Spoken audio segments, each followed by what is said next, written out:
On est en présence d'un scientifique, hein, pour ceux qui ne le sauraient pas, qui a quand même fait sa spécialisation en chimie nucléaire et en physique nucléaire chez les Curie. Donc, ça veut dire à Paris, quoi, à l'Institut du Radium et au laboratoire, qui à l'époque était dirigé par Frédéric Joliot-Curie.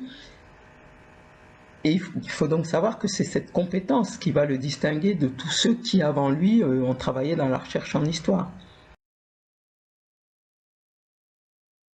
En 1985, s'est tenue une grande conférence à Beaubourg. À la fin de la conférence, une ovation qui a duré quelques minutes. Il y a eu un applaudissement qui a duré plus d'une minute. Et personne ne pouvait arrêter. Et les gens avaient envie de le toucher. Mais le contexte était tel qu'il fallait continuer à l'applaudir. Et ça a duré tout longtemps.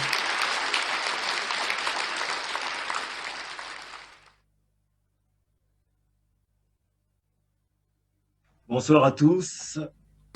Nous sommes le 7 février 2021. Il y a 35 ans exactement, jour pour jour, nous quittait Cheikh Anta Diop.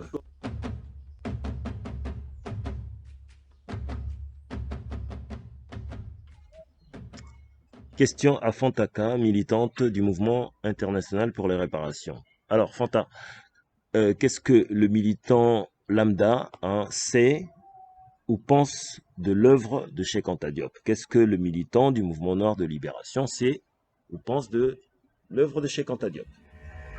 Je vais répondre à la question de Boutalema, qui me demande de dire en quelques mots ce que le militant X du mouvement international pour les réparations pense de Cheikh Anta ou sait de l'œuvre de Cheikh Anta Diop. Ce qui finalement revient à m'interroger sur le lien que ce militant lambda du MIR fait entre l'œuvre de Cheikh Anta et les réparations. Alors déjà, avant de commencer, oui, je confirme que les militants en lutte pour les réparations accordent généralement une importance particulière au parcours et à l'œuvre de Cheikh Anta Diop, et qu'ils considèrent que les travaux de Cheikh Anta s'inscrivent dans une démarche de réparation. Tout ce travail qu'il a fait, ce n'était pas pour avoir la fierté, voyez, de savoir que l'Afrique est le berceau de l'humanité et que voici 5000 ans, 5000 ans, des Noirs ont créé la civilisation la plus aboutie dans l'histoire de l'humanité à l'époque. Non, tout cela est vrai, mais le but de Cheikh Anta Diop n'était pas cela. Le but de Cheikh Anta Diop, c'était que cette connaissance, ce savoir dont nous avions tous été privés, puisse devenir des instruments de libération, des instruments pour l'émancipation de l'Afrique, des instruments nous permettant de construire et bâtir une autre Afrique qui ne soit plus celle que des siècles de domination, des siècles d'esclavage, des siècles d'asservissement nous sont légués. Aussi bien en matière scientifique, sur l'historiographie mondiale, comme sur l'histoire de l'égyptologie, c'est Cheikh Anta qui a eu raison sur ses adversaires et détracteurs, et que, comme il le disait lui-même de son vivant, le combat est quasiment gagné, est quasiment déjà gagné. De la même manière, ça c'est pour le savant, l'homme de science. Il va mettre les techniques de datation, il va les mobiliser, quoi. En fait, ce savoir du physicien, si vous voulez, il va mettre ces techniques au cœur de son investigation en histoire.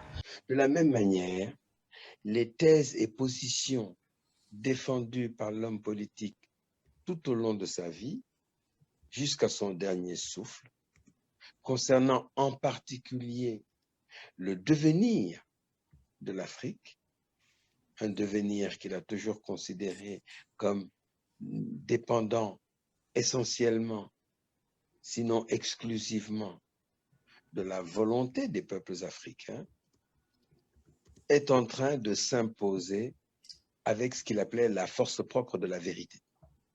Le fait d'avoir banni les noms même de Cheranta Diop des universités, non seulement de l'université française, mais de toutes les universités ici en Europe, et même là-bas en Afrique, parce que dans les colonies de France, là-bas en Afrique, dans le Sénégal, par exemple, Cheranta Diop, dans les années de 1960 à 70, n'avait pas le droit d'être professeur à l'université, parce qu'il s'agissait précisément d'empêcher que les informations, les travaux, les résultats de recherche faits par Cheranta Diop mettent à mal la narration qui avait été véhiculée depuis le 19e siècle. Il a publié, il a fait beaucoup d'ouvrages, et certains ouvrages ont entraîné beaucoup de polémiques, mais je cite au moins 4 ou 5. Je commence par Nation nègre et culture en 1954, ensuite Unité culturelle de l'Afrique noire en 1959, Parenté génétique de l'Égyptien pharaonique et des langues négro-africaines en 1977, un dernier que je cite ici, les fondements culturels, techniques et industriels d'un futur État fédéral d'Afrique noire en 1960. Et cet ouvrage a été réédité et avec le titre a été légèrement modifié. Donc pour la réédition, il prenait donc le titre de Les fondations économiques et culturelles d'un État fédéral d'Afrique noire en 1974. Vous savez, la plupart, pratiquement tous ces ouvrages ont été publiés chez Présence africaine. Donc, je n'ai pas cité l'éditeur à chaque fois, mais vous pouvez donc comprendre cela. Il y a un constat d'évidence qui s'impose, c'est que avec le temps, la vérité finit toujours par prévaloir sur le mensonge. Ce n'est qu'une question de temps.